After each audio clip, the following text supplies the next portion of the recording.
Today on Family Talk.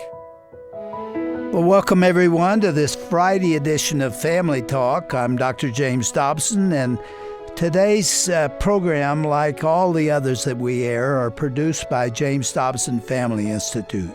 Thank you for joining us today and for standing with this ministry. You know, in the last 100 years, there's been a growing hatred toward religion around the world, especially Christianity. Jesus said it would be that way. He said, "In this world ye shall have tribulation, but be of good cheer, because I've overcome the world." According to research compiled by the organization Open Doors, 1 in 9 Christians around the world experiences persecution. And since the year 2017, over 4,100 followers of Christ were killed for their faith, and another 2,600 falsely imprisoned. That's probably an understatement because we don't know all the persecution that's taking place. But those are sad statistics, and as I said, the killing and the persecution are at an even greater pace today. Well, today we're going to talk about that and let you listen to a conversation that featured a couple that has experienced this severe suffering firsthand. Their names are Andrew and Norine Brunson. You may recognize them from the headlines following Andrew's release from a Turkish prison by the Trump administration. In a moment, you're going to hear an interview with the Brunsons that was conducted by my colleague, Dr. Tim Clinton, who recorded it at the 2019 Western Conservative Summit. Andrew and Norine will talk about Andrew's unjust trial and subsequent time in prison. My prayer is that this broadcast will move you, frankly. We all need to be concerned about it, and will open your eyes to the problem of persecution that's still going on globally. Here now is Dr. Tim Clinton on this edition of Family Talk. You know, Jesus told us that our walk as followers would not be easy. Some would be criticized, despised, hated, in some circumstances tortured, beaten, and even killed. I think it's hard to even think that way in today's world, but it's happening. It's absolutely no surprise that there is a startling rise in persecution toward the church around the world. Some of you may remember the story of a pastor who was unfairly detained in Turkey in 2016. Praise God, when not long ago he was able to return to the United States after 2 years in captivity. Our guest today is that faithful servant and his wife who have gone through those harrowing events to remain committed to sharing the gospel of Christ. His name, Pastor Andrew Brunson, his wife, Norine. Pastor Brunson is the founder of Izmir Resurrection Church in Turkey, where he served for 23 years. Pastor Brunson's highly anticipated new book coming out this fall, God's Hostage. He's married again to his wife, Norine, who is here. They have 3 children. Thank you both for taking special time to join us here on Family Talk. Thanks for having us. Pastor Brunson, Norine, I want to go back to just a moment in your life. You know, there are moments that are really special. But you guys had a moment, and that moment to me was when finally someone came into you and said, "You're free." What was that like for you?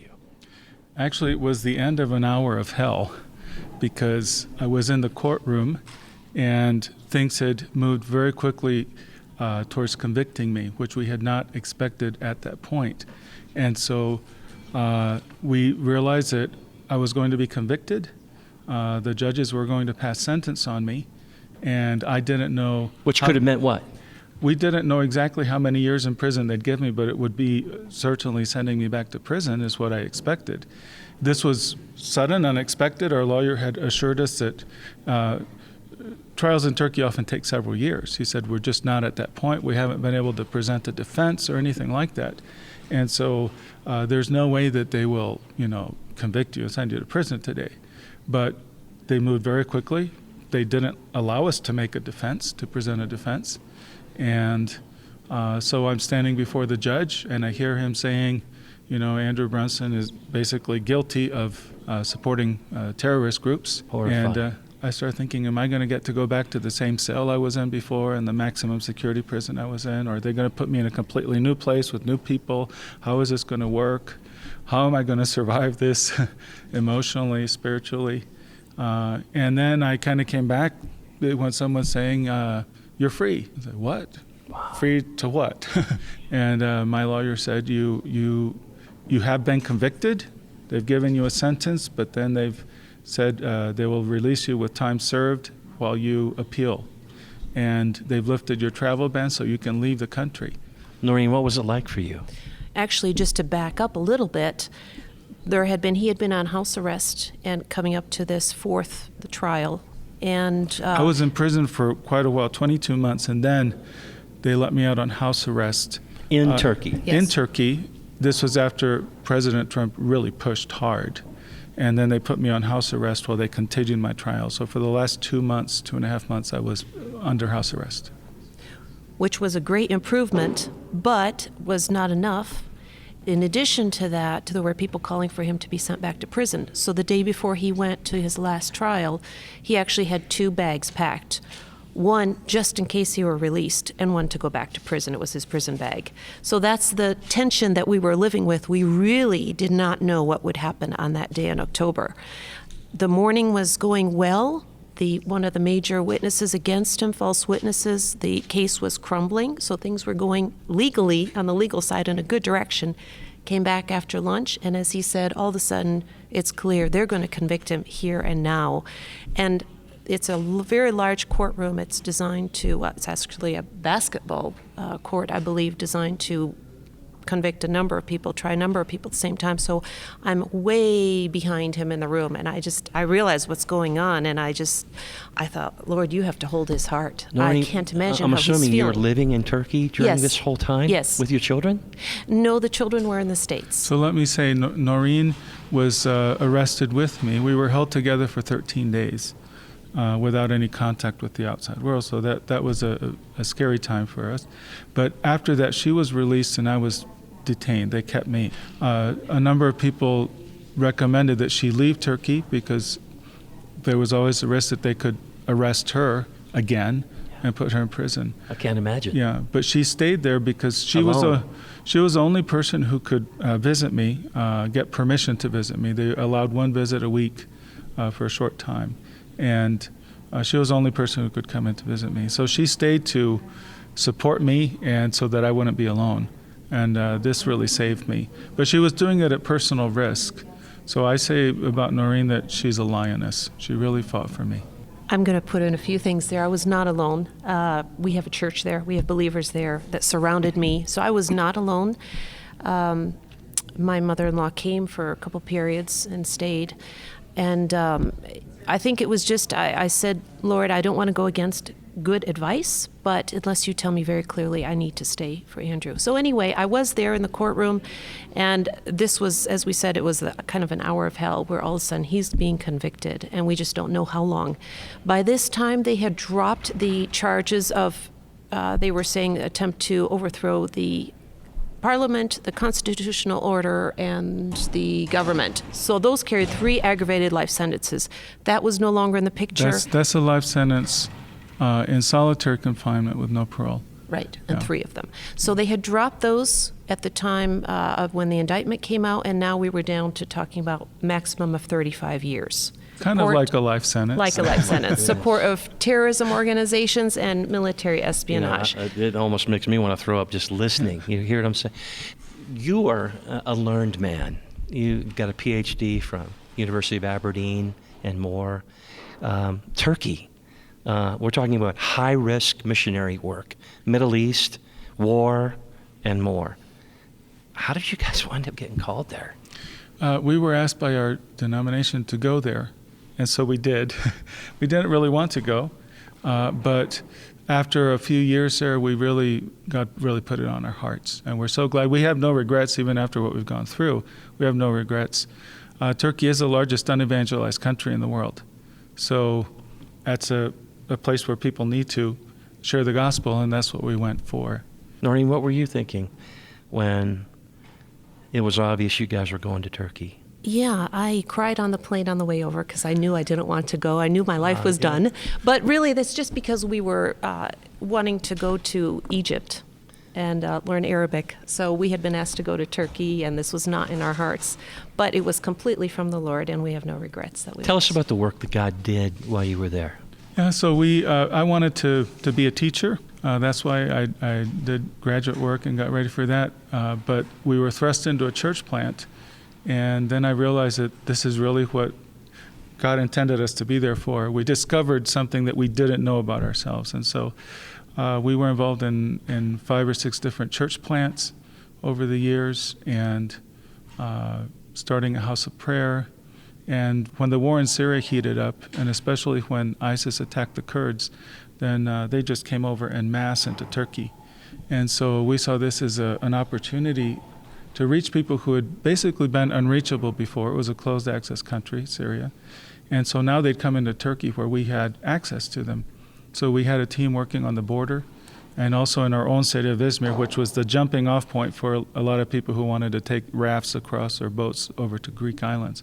So we were working in both of those areas and trying to reach Syrians, and our hope is that as some of them became believers, that they would return to Syria and be the foundation for the beginning of churches there.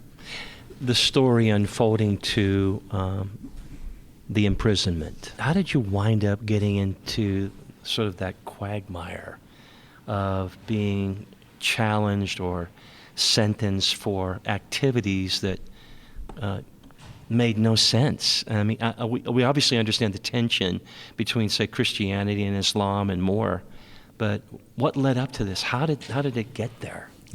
I think that when they first arrested us, they were planning to deport us. And another couple They just wanted to get you out of the country because they felt like you were bad seed? What? They were starting to crack down, and there were a couple of friends of ours who were also involved in refugee work and in churches in Turkey who were deported around the same time. So they arrested us for deportation. But then they kept me. And so I think that at a very high level in the Turkish government, some people decided to make an example of someone, and I was the person that was available that they chose. Intimidation is a factor, to intimidate other missionaries, have them self-deport. When people find out they can be put in prison, maybe some of them will leave to avoid that risk. Also, I think it would be very intimidating for the local believers, for Turkish pastors, to see this happening to a missionary. So I think that was a goal when it started. Let's make an example of him. And then it began to change, and they decided to see what they could get for me. And someone has coined the phrase hostage diplomacy, and that's what Turkey started doing. The reason for all this is that the Lord has spoken about a spiritual harvest coming to Turkey, and we've been making preparations. That's what I wanted to ask you about. Yeah. Tell us That's about the what church. this is really Tell us about all the about. church in Turkey. What and why, or the significance of missionaries in the Middle East, for example. So in 2009, the Lord spoke to Andrew and said, prepare for harvest. We didn't expect it to be coming so soon. Of course, we don't know when it's coming, but we thought, okay, decades of sowing, and maybe our children and grandchildren will see a harvest in Turkey, because it takes a lot of sowing. But we immediately started to work in a different way and to really seek the Lord for what steps we should take as how should we prepare for harvest. Then when the arrest came, it seemed like all of this was brought to a halt. As the prayer movement gathered and spread and increased and persisted, we realized this was serving the assignment to prepare for harvest in Turkey, because never had Turkey been so prayed for. Never had believers around the world focused in that way. I'm one of those. Tony Perkins reached out to me from Family Research Council and said, Tim, you need to see what's happening over here with Pastor Brunson. Yes. I think that the reason why it extended so long is that we think of God as a grandmaster chess player, and he was using these events to pour all of this prayer into Turkey. So I became a magnet for prayer. So this was part of his plan to transform that country. So I say a wave of prayer took me out of Turkey, but a tsunami of prayer crashed into Turkey, and it's going to bring that harvest. So it really wasn't about us. we were in the middle of it, but it really wasn't about us. And so for those who prayed, and we want to really thank everybody who prayed, I think they will see that actually God much did more was something. accomplished, because it's going to There be was something much more much than his bigger release. going on. God did Yeah. something. Yeah. 2 years away from your family, imprisoned, confused. You're a man. I know you're a called man. You're a called family. But you're a man. I read a little bit about some of the emotional journey for you. There was even a time when you were thinking of ending your life or whatever, battling with suicidal thoughts and more. And there's no doubt in my mind Norine knew that. She probably could see it in your eyes when she came to visit you. Take us there. I mean, what was happening? That's trauma. Yeah, if I had known that it would be 2 years, then it would be difficult, but then I'd have something to aim for and hold on and just there's to no do it for hope. 2 years. I mean, yeah. So the difficulty is that I didn't know that until the day I actually got out. And so I was looking at possible life in prison. When people are in difficult times and in a very dark time of the soul, you could say, they don't know when it's going to end. And that's, or if it will end, or how it will end. So there were a number of pressures on me. First of all, the level of spiritual warfare, because of what God intended to accomplish with this, was pretty high. And I was also in solitary confinement for a time. That was very difficult. Then I was horrible. In a cell built for 8 people, but there were over 20 of us. And they were all very, very strong Muslims. And so I was isolated by my culture, by my life experience, and by language, but especially by my faith. So I didn't have someone to encourage me or to pray with. And so I was left with all the questions and doubts I had, talking to myself or talking to God, but not hearing back from him. So I really despaired. And I thought, at times I thought I was losing my mind.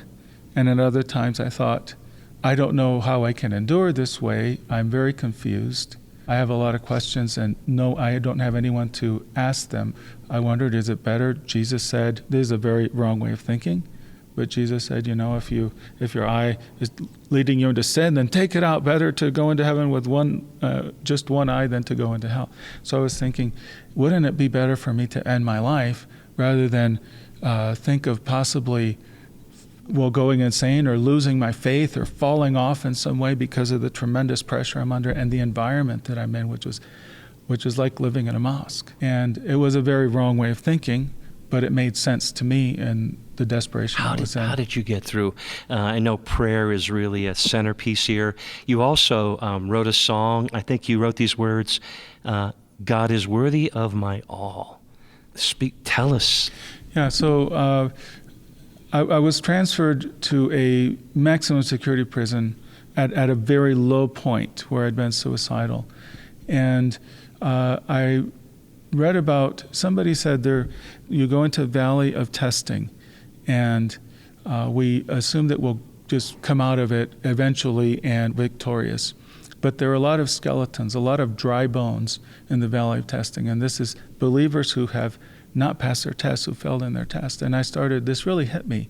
I started to think, Lord, I don't want to be one of those. I don't want to fail in the tests that you put before me and end up, it's not a matter of losing salvation, but a matter of losing the inheritance, the plans you have for me, the things you plan to accomplish through me. When I was transferred to the new prison, with this in mind, I started to be very proactive in taking steps to cooperate with grace. I did not feel grace. It was an unfelt grace. And this is one of the things I had expected. If I'm suffering for the Lord, then I'm going to have a sense of his presence. I'm going to have a sense of overwhelming grace, of joy. And I didn't have that. But I realized I need to take steps to cooperate with this grace. And with this song, for example, I had just been called into a court session where I was told that basically I had 3 aggravated life sentences, life in solitary confinement without parole, that this is what they wanted for me. And this really knocked me down. I had been focusing myself on God, making that decision. I'm going to every day just focus myself on God and to hold on to him. And this knocked me out. But then I got up again. I said, I need to run after God. I need to grab onto him. If I lose my spiritual life, if I lose my relationship with God, I've lost everything. And this is when I wrote this song. So it was just coming from my heart. And I'm thinking of the grief the thought of being separated from my wife for the rest of my life, of not seeing my children again. And what came out is, but you're worthy of this. You're worthy of my all. You're worthy of my all. My tears and pain I lift up as an offering. Teach me to share in the fellowship of your suffering. Lamb of God, you're worthy of my all. That's hard to do. There's another verse that says, I want to be found worthy to stand before you on that day with no regrets from cowardice, things left undone. And this is what began to drive me. I thought, someday I'm going to stand before Jesus. And I don't want to stand before him with regrets when he says, Andrew, this is what I wanted to do through you. These are the assignments I had for you. And you walked away from them because you were afraid. And I began to focus in on living for the day when I will stand before Jesus. And saying, Lord, if this is your assignment for me, if being in prison is your assignment that you have for me, then I want to, it's hard for me to embrace it. I don't want to be in prison, but I want to be willing to serve you in this way. Yeah. And to accept that assignment. So this is what I started to do every day, is fight towards that point. We're fighting the clock. We're down to just a couple of minutes left. I know you have a brand new book entitled God's Hostage, A True Story of Persecution, Imprisonment, and Perseverance. There's a message in there, a couple of key messages.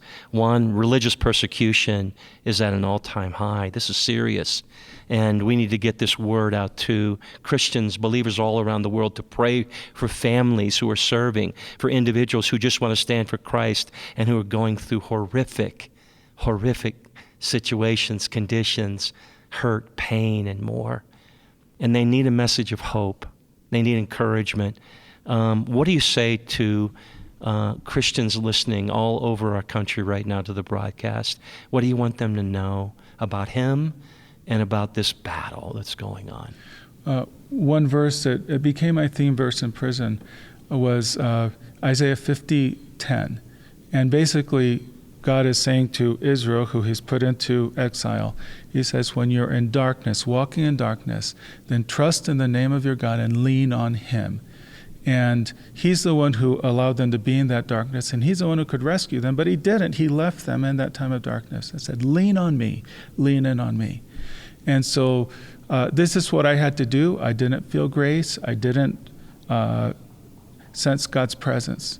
And I had to learn to stand in the dark, to walk in the dark. And to be able to keep our hearts unoffended in the process of all this. Lean on him. If you have to keep an unoffended heart towards him, and that's really difficult. As we go, I still remember you being in the Oval Office with the president. And there was a time of prayer in there, and there were tears and moments. It was a special moment, I think, in our culture, especially in this time. Our prayer is that God would continue to raise you up and use this in a legendary way to exalt Christ. And by the way, to encourage people that no matter where we're at, what we're going through, Elohim is our refuge and our strength. He's a present help during times of trouble. Therefore we won't fear. Though the earth be removed and the mountains be cast into the depths of the sea, he's in the midst of it all. Therefore we can be still, in verse 10, and know that he is God and that he will be exalted. Thank you for joining us. Know of our prayers and love and encouragement toward the two of you and your family. Thank you so much. Thank you.